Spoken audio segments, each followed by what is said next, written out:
저는 이번에 그 소선지서를 좀 이렇게 살펴봤습니다. 어떤 성경에 대해서 궁금하면 저는 이렇게 연구를 해봅니다. 하나님의 뜻이 또 각 시대마다 또 어떤 백성들에게 이제 주어졌는데 그걸 알고 싶어서 이렇게 성경을 연구를 해봤는데 이 시간에는 미가서에 대해서 좀 생각을 해보겠습니다. 미가서요. 미가의 뜻이 뭡니까? 주와 같으신 분이 어디 있습니까? 미가 7장 18절에 보면 이런 말씀이 있습니다. 주와 같은 신이 어디 있으리까? 이게 이제 미가의 뜻입니다. 미가 선지자는 남방 유다의 선지자입니다. 그리고 미가 선지자가 활동했던 시기는 미가서 1장 1절에 보니까 요담 왕 아하스 히스기야 시대 주전 약 740년부터 710년 사이에 미가 선지자가 활동을 했습니다. 모레렛 사람 미가 그렇게 나와 있는데 이 모레렛을 제가 찾아보니까 예루살렘으로부터 약 32km 떨어진 작은 농촌 마을이에요. 그래서 그 미가 선지자가 선지자로 부름을 받기 전에는 농부였을 것이다. 그렇게 성경학자들은 주장합니다. 미가서를 이렇게 살펴보면은 참 여러 사람들이 나옵니다. 미가 1장 2절에 보니까 백성들아 너희는 다 들을지어다. 땅과 거기 있는 모든 것들아 자세히 들을지어다. 11절에 보니까 샤빌검이나 13절에 보니까 라기스검이나 15절에 보니까 마레사검이나 2장 12절 말씀에 보면 야고바, 여기 야곱은 이스라엘 백성들을 가리킵니다. 3장 1절에 보니까 또 내가 이르노니 야곱의 두령들과 이스라엘 족속의 치리자들아 청컨대 들으라. 3장 9절에 보니까 야곱 족속의 두령과 이스라엘 족속의 치리자 곧 공의를 미워하고 정직한 것을 굽게 하는 자들아 청컨대 이 말을 들을지어다. 6장 1절에 보니까 너희는 여호와의 말씀을 들을지어다. 6장 3절에 보니까 이르시기를 내 백성아. 6장 5절에도 보면 내 백성아. 이렇게 여러 사람을 부릅니다. 어떤 때는 지역에 있는 사람들을 부르세요. 예를 들면 김천에 사는 사람들아. 어떤 때는 너희들아 그렇게 말씀하셨고요. 어떤 때는 야곱아, 어떤 때는 내 백성아 그렇게 부르십니다. 모든 말씀이 그런 건 아니지만 불러놓고 여러 번 말씀하신 그 말씀이 뭐냐면 들으라. 여호와의 말씀을 들으라. 내 말을 들으라. 저는 말씀을 이렇게 묵상하면서 이름을 부르고 하나님의 말씀을 들으라고 한 하나님의 심정이 어땠을까? 우리가 누구를 부릅니다. 그리고 그에게 내 말 좀 들어봐라. 제가 이렇게 미가서를 쭉 이렇게 읽어보니까 미가서에 여러 죄들이 나와요. 미가 5장 14절에 보니까 우상숭배가 나옵니다. 미가 6장 12절에 보니까 강포하였다. 미가 3장 11절에 보니까 탐욕을 부렸다. 미가 2장 2절에 보면 착취하였다. 음행과 거짓에 대해서 이렇게 나와요. 이스라엘 백성들이 이런 죄에 빠져 있었기 때문에 하나님께서 부르셔서 말씀하시는 거예요. 하실 말씀이 있는 겁니다. 물론 주의 백성들이 뭘 잘하고 있으면 불러서 그래 참 잘한다 그렇게 칭찬할 수도 있죠. 그러나 지금 미가 시대에는 잘해서 부른 게 아니고 하나님의 백성들이 우상 숭배에 강포에 탐욕에 착취에 음행에 거짓에 빠져 있기 때문에 불러서 하실 말씀이 있는 거예요. 제가 좀 오늘 말씀드리기는 하나님께서 이렇게 여러 사람을 불러서 어떤 말씀을 주셨는지 좀 기억해 보시기를 바라요. 미가 선지자 시대가 어떤 시대였는지 두 말씀만 좀 보면 미가 7장 5절 말씀에 이렇게 되어 있습니다. 7장 5절 너희는 이웃을 믿지 말며 친구를 의지하지 말며 내 품에 누운 여인에게라도 내 입의 문을 지킬지어다. 이 말씀이 주는 의미가 뭡니까? 아무도 믿을 수 없는 시대. 친구도 이웃도 내 품에 누운 여인도 믿지 못하는 그런 불신의 시대. 미가서 3장 11절에는 이런 말씀이 있어요. 11절이요. 그 두령은 뇌물을 위하여 재판하며 그 제사장은 싹을 위하여 교훈하며 그 선지자는 돈을 위하여 점치면서 오히려 여호와를 의뢰하여 이르기를 여호와께서 우리 중에 계시지 아니하냐? 재앙이 우리에게 임하지 아니하리라 하는도다. 자, 두령, 제사장, 선지자 다 지도자들입니다. 그런데 두령은 재판을 하는데 뇌물을 위해서 재판을 해요. 제사장은 싹을 위하여 교훈합니다. 선지자는 돈을 위하여 점을 칩니다. 지도자들이 이러면 나라가 어떻게 되겠어요?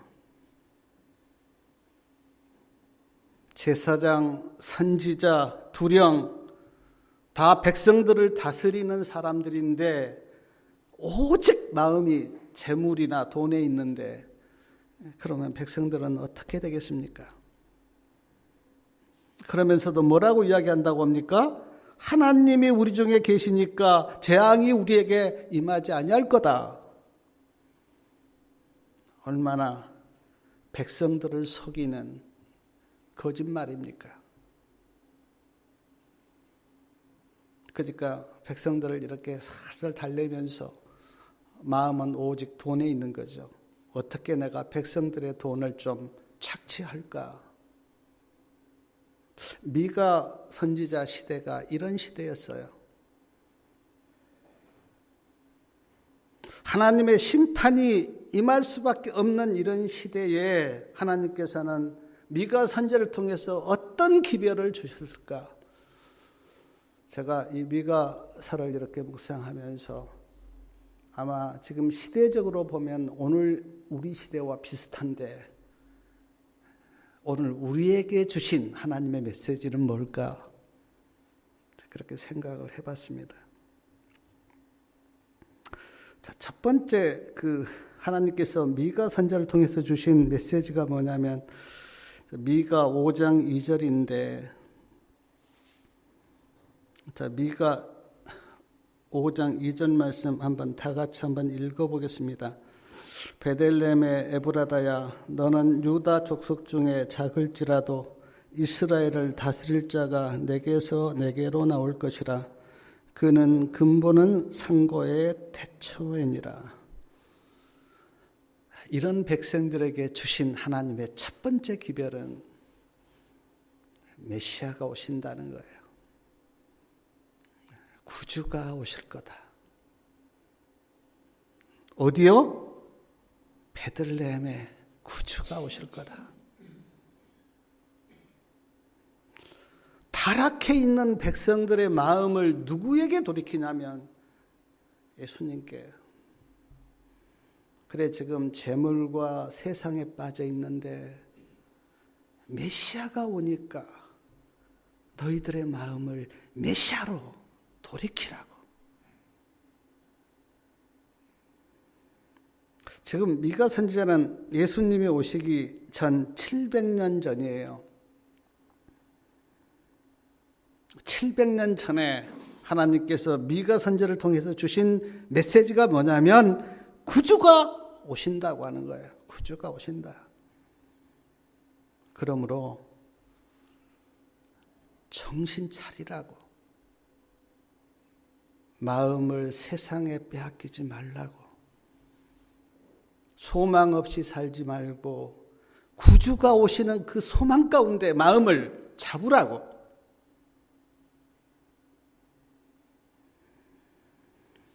사랑하는 여러분, 예수님이 이제 오셨습니다. 700년 후에 예수님이 오셨어요. 그때 이스라엘 백성들의 상태가 어땠습니까? 이 땅에 오신 예수님을 그들이 영접했습니까? 영접하지 않았어요. 목자들 몇 분, 동방 박사들 몇 분을 제외하고는 아무도 예수님을 환영하지 않았어요. 우리가 성경을 연구해 보면 분명히 미가 선지를 통해서 베들레헴에 오실 거다 그렇게 장소를 말씀하셨고, 다니엘 선지를 통해서 언제 오실 것까지 말씀하셨는데 이스라엘 백성들의 마음은 오시는 예수님께 없었기 때문에 예수님을 영접하지 못했어요. 마태복음 2장에 보면 동방박사들이 별을 따라서 베들레헴에 왔는데, 예루살렘에 왔는데, 그때 헤롯 왕이 서기관들과 대제사장들에게 묻습니다. 그리스도가 어디에서 나겠느냐? 그들이 대답했어요. 베들레헴입니다. 그런데 그들이 베들레헴에 왔습니까? 안 왔어요. 대답은 잘했는데 베들레헴에 온 사람은 아무도 없었어요. 헤롯은 왕이 나셨다고 하는 소식을 듣고 자기 왕권이 빼앗길까 봐 2살 이하 어린이를 다 죽였잖아요. 예수님이 오신다고 한 이 소식은 기쁘고 놀라운 소식인데 유대인들에게는 놀라운 소식이 아니었어요.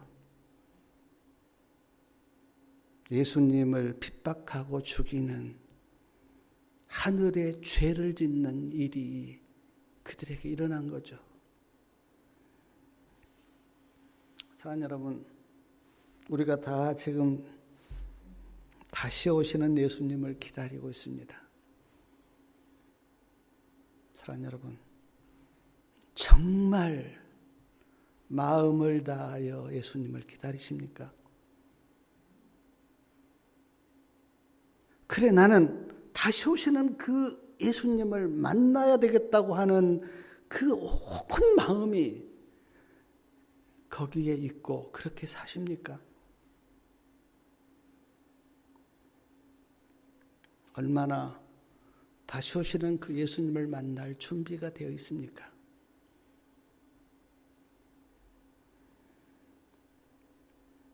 많은 사람들이 세상 재미에 빠져 있습니다.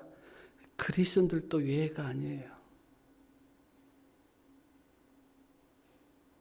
교회를 다니고 성경을 보고 기도를 해도 그들의 마음 속을 들여다보면 세상에 취해 있어요. 많은 사람들이 이야기합니다. 믿는 사람과 믿지 않는 사람이 전혀 차이가 없다고. 그래서 세상이 변하지 않는다고 이야기해요. 안 믿는 사람들이 기독교를 싫어하는 가장 첫 번째 이유가 뭐냐면 기독교인들의 삶 속에 말씀이 없다고. 예수님이 안 계신다고 이야기해요. 미가 선지자 시대에 타락한 백성들에게 주신 첫 번째 기별은 그리스도가 오신다는 기별이었는데 오늘 우리에게도 똑같지 않습니까?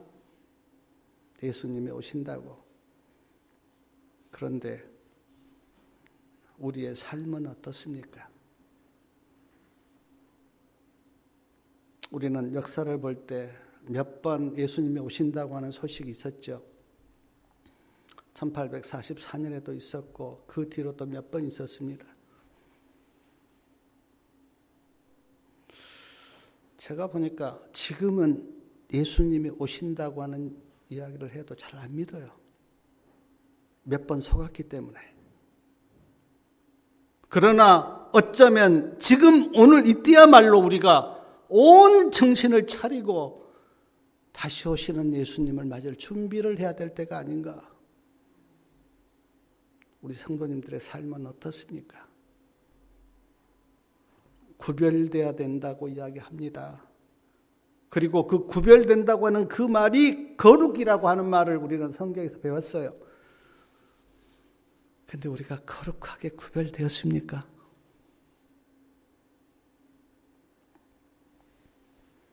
자, 미가 선자를 통해서 주신 두 번째 기별은 제가 미가서 7장 18절하고 19절 말씀을 저는 봤는데 18절하고 19절 말씀 한번 다 같이 한번 읽어보겠습니다.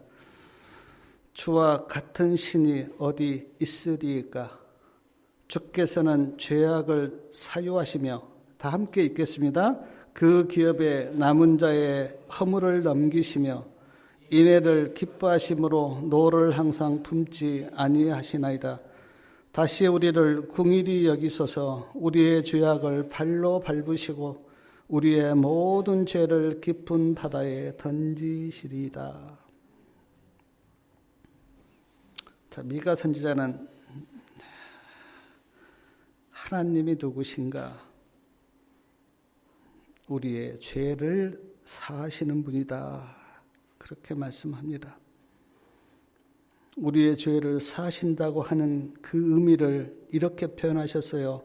우리의 죄악을 발로 밟으시고 우리의 모든 죄를 깊은 바다에 던지시리이다. 이것은 하나의 약속이라 그랬습니다. 그렇게 약속하셨어요. 근데 그 약속이 우리에게 이루어졌습니까? 성경에는 약속이 참 많습니다. 근데 그 약속이 나에게 이루어진 기쁨과 영광이 우리에게 있는지요? 죄를 사하신다. 이것만큼 죄인인 우리에게 놀라운 기별은 어디 있습니까? 저는 신앙을 하면서 제일 크게 기뻐했던 기별이 뭐냐면 내 죄가 용서함을 받는다. 이것처럼 저를 기쁘고 황홀하게 한 소식은 없었어요. 왜냐하면 저는 철저하게 제가 죄인이라는 것을 알았기 때문에 내 마음속에 깊이 박혀 있는 죄, 돈으로도 해결할 수 없고 내가 아무리 공부를 한다고 죄가 용서 안 받는 것도 아니고 이 세상에는 죄를 사함받을 수 있는 길이 없는데 그 죄가 그리스도를 통해서 용서함을 받는다. 그래서 우리가 예수님을 믿지 않습니까? 예수란 뜻이 뭡니까? 예수란 뜻이 자기 백성을 죄에서 구원할 자. 마태복음에 나옵니다. 1장에. 그런데 사랑하는 여러분, 예수님이 우리 죄를 그래 내가 네 죄를 용서한다 말로 용서한 겁니까? 죄값을 치르셨어요. 말로 용서한 게 아니고 우리의 죄값을 예수님이 담당하셨어요. 그 죄값이 십자가의 죽음이죠. 그걸 우리가 머리로 그래 예수님이 내 죄값 때문에 십자가를 지고 돌아가셨다고 하는 머리로 아는가 하고 가슴으로 느끼는 건 달라요. 가슴으로 느끼면 내 삶이 변하는데 지식적으로 머리로만 알면 삶이 안 변해요. 복음의 능력이 없어요. 그런데 오늘 그리스도인들의 가장 큰 문제점이 뭡니까? 지식적으로만 알아요. 지식적으로만. 삶이 안 변해요. 은혜의 신에 여러 번 한 말씀이 뭐냐면 지식적으로 아는 믿음은 참 믿음이 아니다. 그렇게 말씀하셨는데 하나님의 말씀이 우리의 가슴을 뜨겁게 하지 못하고 우리의 마음을 변화시키지 못하고 우리의 삶을 변화시키지 못해요. 그게 제일 안타까워요.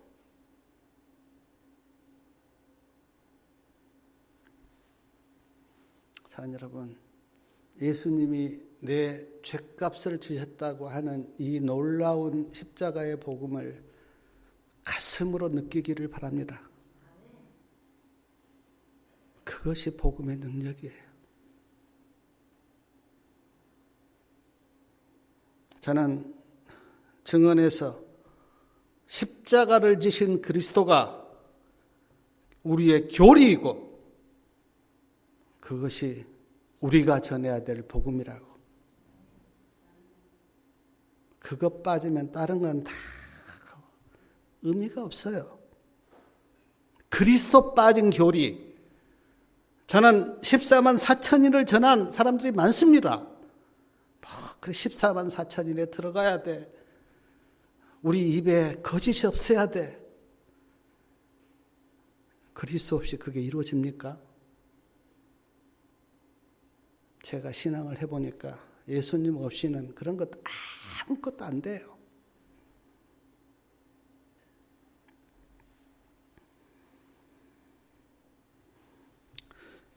근데 여기 보니까 여호와가 누구신가? 인애를 기뻐하심으로 노를 항상 품지 아니하시나이다. 여기 인애를 기뻐하신다. 인애, 어지림과 사랑에 어진 마음으로 사랑하는 것을 기뻐하시는 분이래요. 하나님이 뭘 기뻐하시는가? 자, 미가 선지에 나옵니다. 막 그 사람들이 그랬어요. 그래, 우리가 막 소를 드리면 하나님께서 기뻐할 거다. 마다들을 드리면 기뻐할 거다. 내 몸을 그냥 바치면 기뻐할 거다라고 하는데 미가 선지자는 그렇게 이야기 안 합니다. 인애를 기뻐하신대요. 어진 마음으로 서로 사랑하는 것. 성경에는 분명히 처음부터 끝까지 사랑을 이야기합니다. 사랑은 율법의 완성이고 서로 사랑하는 자는 율법을 다 이루었다 그렇게 말씀하는데 왜 우리는 사랑이 안 될까요? 왜 가족 간에도 사랑이 잘 안 될까요? 예수님이 우리 죄를 다 가져가셨다고 말씀하는데 왜 우리 마음속에는 아직까지 죄가 있습니까? 나는 십자가에 못 박혀 죽었다. 그렇게 우리가 갈라디아서 2장 20절에 배웠는데 왜 조금 건드리면 우리에게 화가 그렇게 납니까? 뭐가 잘못됐습니까? 복음이 있고 십자가에 못 박히신 그리스도가 있고 우리가 이야기하는 세천사 기별, 계시록 18장 천사 기별이 있는데 왜 우리는 그게 안 됩니까? 신앙을 깊이 한번 질문을 던져보세요. 하나님 앞에. 사람 앞에 던지지 말고 하나님 앞에 한번. 하나님, 나에게는 뭐가 문제입니까? 왜 약속은 주어져 있는데 그 약속이 이루어지지 않습니까?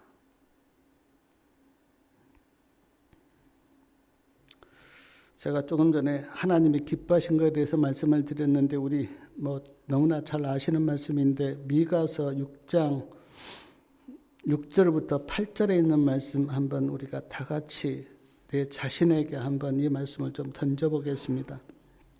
6절부터 8절이요.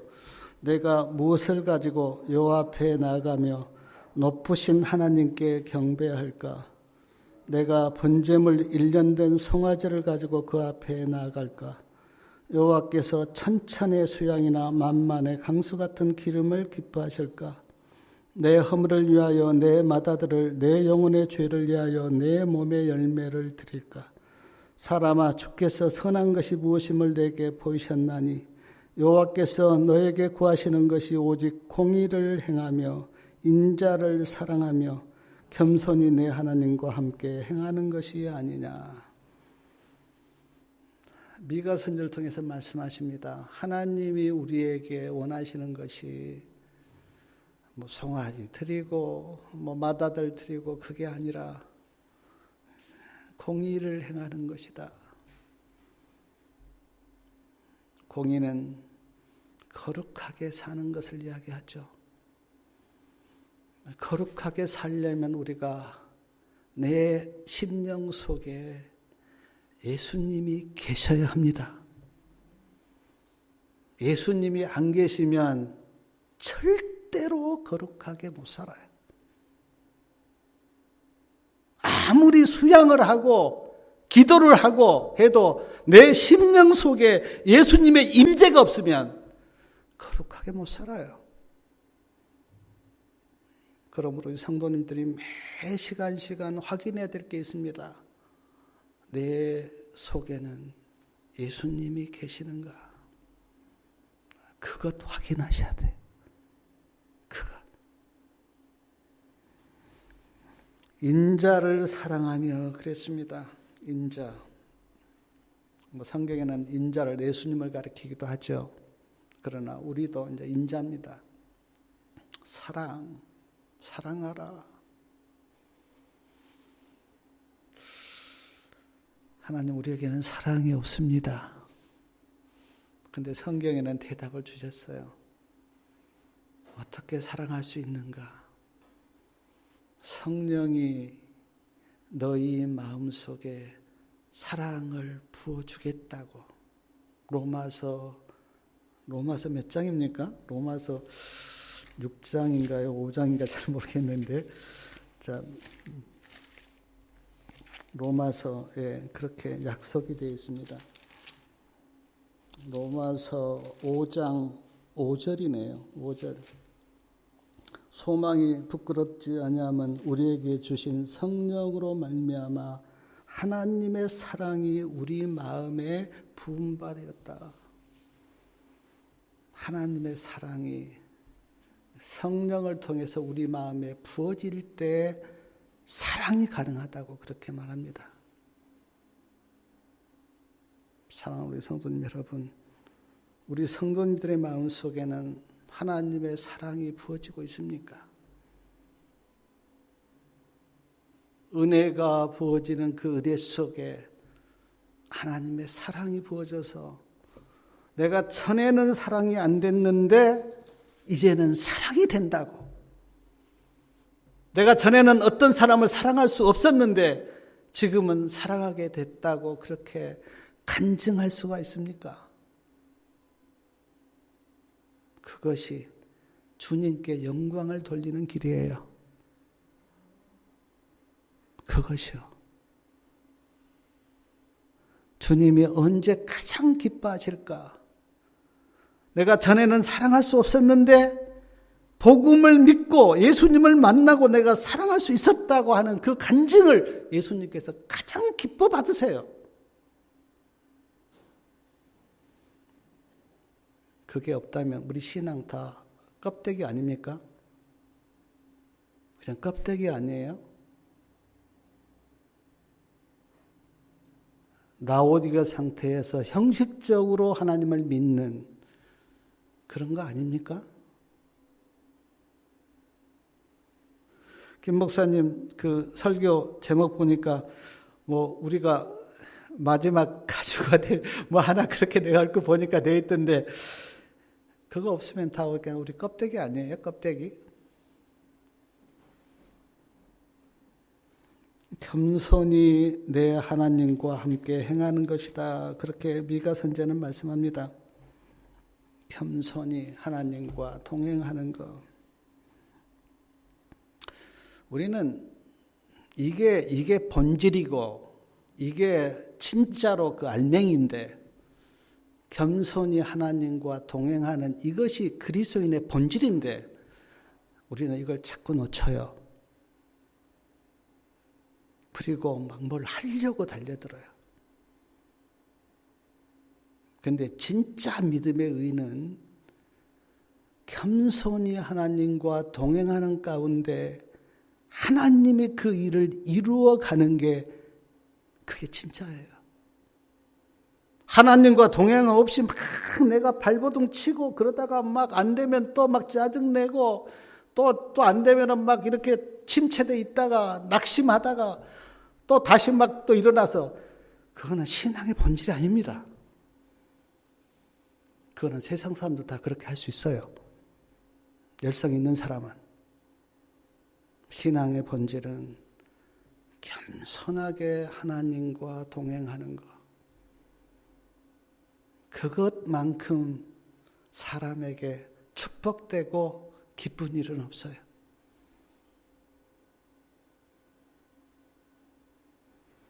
교만하면 하나님과 동행 못합니다. 교만하면. 교만한 사람은 늘 이렇게 이야기합니다. 나는 할 수 있어. 할 수 있어. 그게 교만이에요.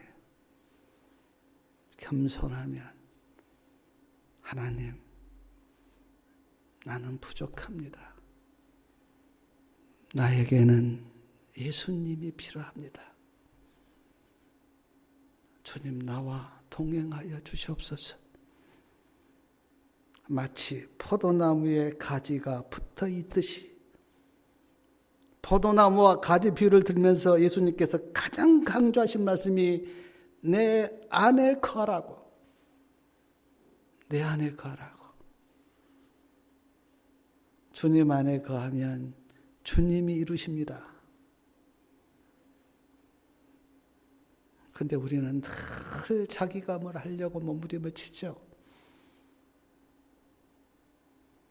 그러다가 안 되면 막 남 판단하고 손가락질하고 뭐 하고 있느냐고.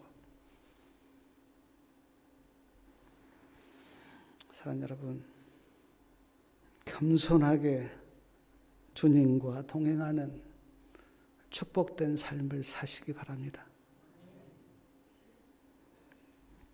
미가서 7장 7절 말씀 한번 다 같이 한번 읽겠습니다. 7장 7절. 오직 나는 여호와를 우러러보며 나를 구원하시는 하나님을 바라보다니 나의 하나님이 나를 들으시리이다. 나는 여호와를 우러러본다. 나를 구원하시는 하나님을 바라본다.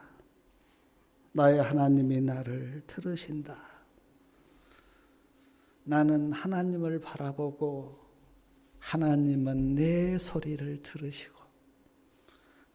제가 이 말씀을 이렇게 묵상해 보니까 얼마나 아름다운지. 나는 하나님을 바라보고 하나님은 내 소리를 들으시고 이 아름다운 관계가 우리 성도님들에게 이루어지고 있습니까?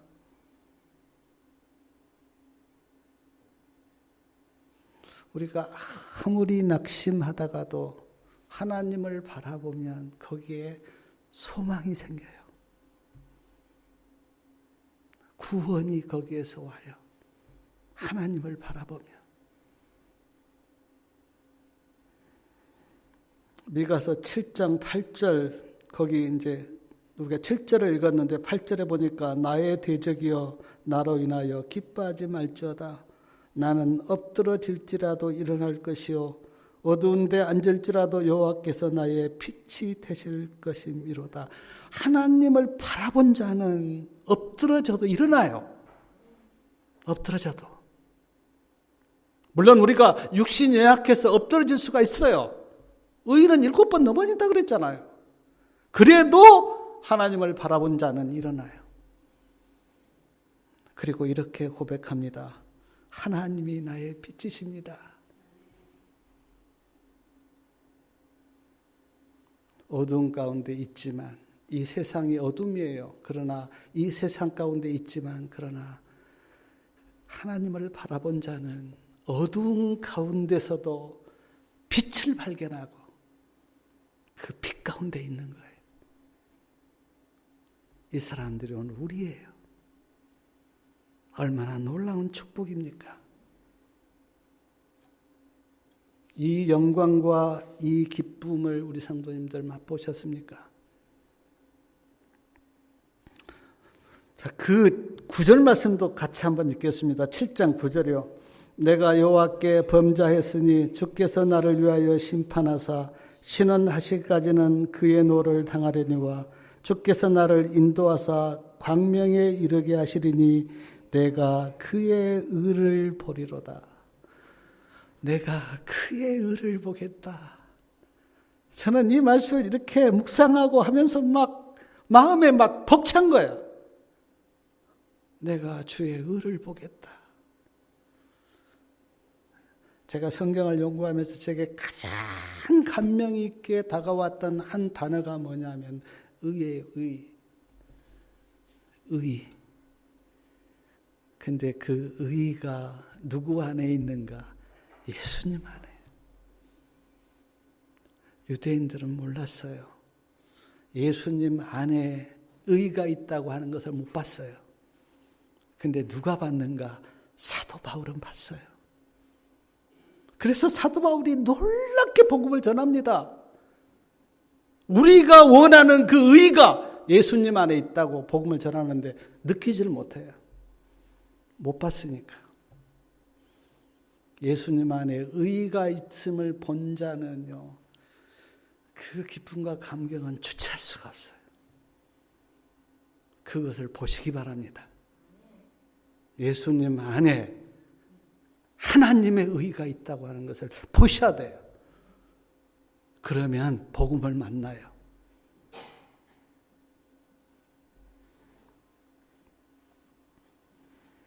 또 하나 제가 이렇게 미가서를 이렇게 묵상하면서 깨달았던 교훈이 뭐냐면 이제 남은 자에 대한 교훈이에요. 남은 자. 미가 2장 12절에 보니까 이제 남은 자가 나옵니다. 야곱아 내가 정령이 너희 무리를 다 모으며 내가 정령이 이스라엘의 남은 자를 모으고, 정령이란 말은 반드시 그 뜻입니다. 반드시 내가 남은 자를 모으겠다.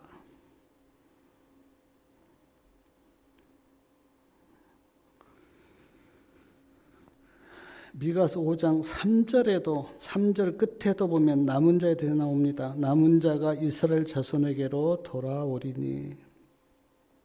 7절 미가서 5장 7절에도 야곱의 남은 자는 많은 백성 중에 있으리니. 남은 자에 대해서 미가서는 참 많이 나와요. 남은 자. 미가서 4장 6절과 7절에도 보면 남은 자가 나옵니다. 내가 쫓겨난 자를 그리고 저는 자를 남은 백성이 되게 하겠다. 그렇게 약속하세요. 사랑 여러분, 하나님은 남은 하나님의 백성을 가지고 계심을 믿습니까?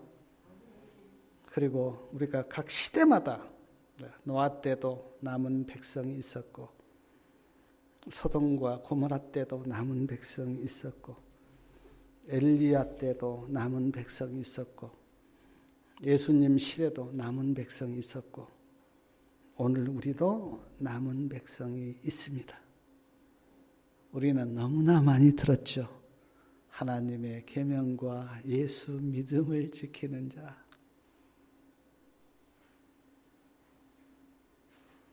누가 하나님의 계명을 지킬까? 예수 믿음을 가지고 있는 자가 하나님의 계명을 지켜요. 예수 믿음이 없으면 하나님의 계명을 못 지킵니다. 예수 믿음이 있어야 돼요.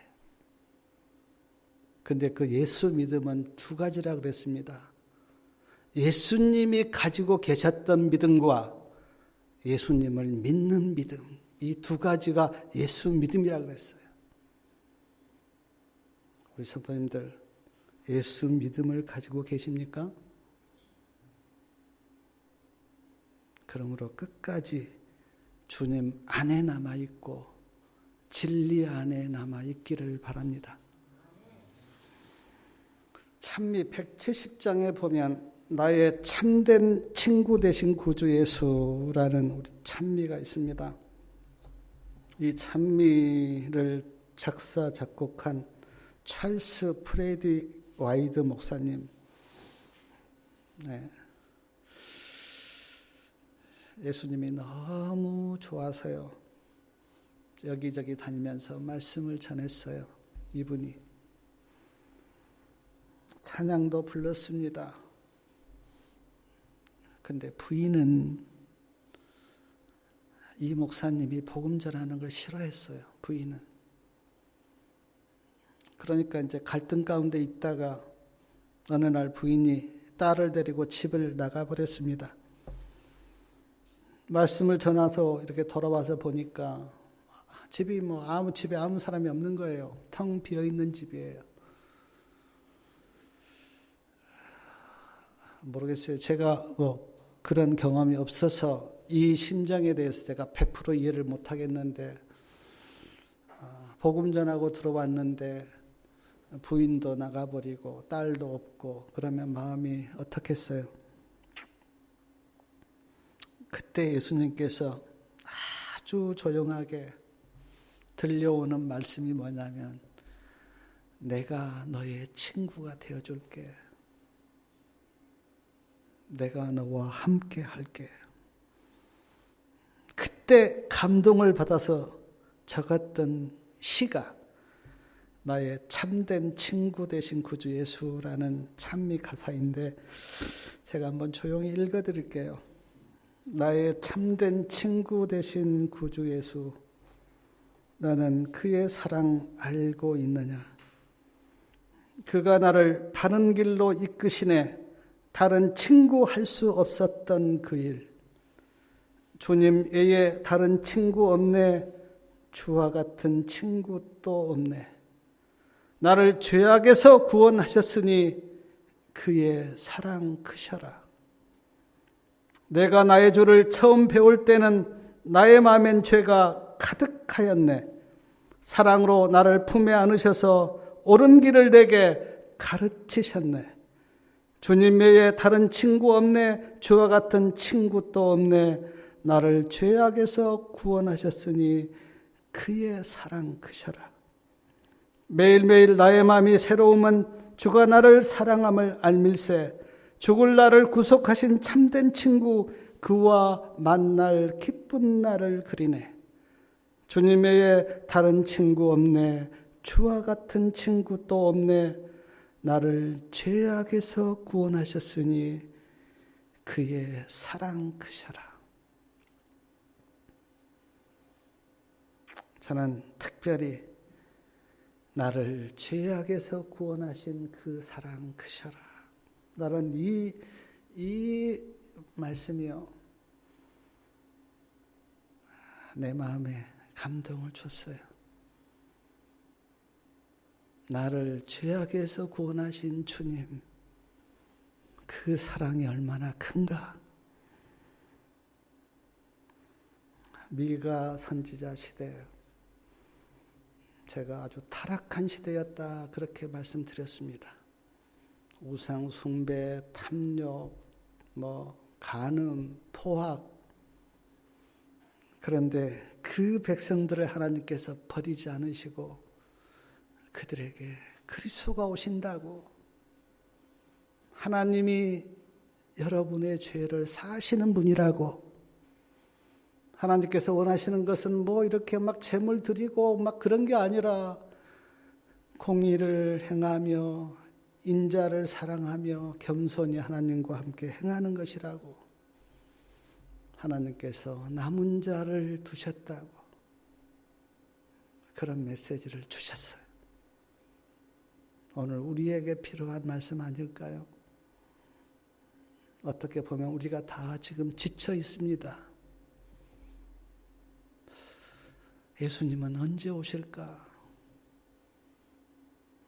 과연 우리가 끝까지 믿음을 지킬 수가 있을까? 저는 연세가 많으신 분들이 정신이 흐려져서 치매에 걸리시고 신앙을 잃어버린 걸 볼 때 참 마음이 아파요. 나도 60대 중반인데 예수님은 언제 오실까? 나는 끝까지 믿음을 지키고 승리할 수 있을까? 그런 우리에게 주신 기별이 예수님 다시 오신다고, 그 소망 가운데 살라고. 하나님은 남은 자를 가지고 계시는데 그 남은 자가 되라고. 우리의 모든 죄를 발로 밟으시고 깊은 바다에 던지시고 우리의 죄를 용서하시는 그 하나님이 계시다고. 사랑하는 여러분, 저나 우리 성도들 다 힘드실 건데 끝까지 주님 붙들고 승리하시기 바랍니다. 예수님을 바라봅시다. 미가 2장 10절에 보니까 이것이 너희의 쉴 곳이 아니니 일어나 떠날지어다. 근데 일어나 떠날지어다란 말을 그 복음성경 주석에 보면 일어나 주께로 돌아가라 그렇게 말씀하셨어요. 주께로 돌아가라. 그곳에 있지 말고 예수님께로 돌아가라. 그것이 일어나 떠날지어다 라고 하는 그 의미라는 거예요. 우리 모두 다, 우리 성도님들이 지금 어디에 계신지는 모르겠는데 혹시 주님을 떠나 계신다면 주님께 돌아가서 주님 안에서 구원을 보고 소망을 보시기 바랍니다. 이번 집회가 정말 주님을 깊이 만나서 주님 안에서 구원을 발견하는 그런 집회가 되시기를 바라고 말씀을 마치겠습니다.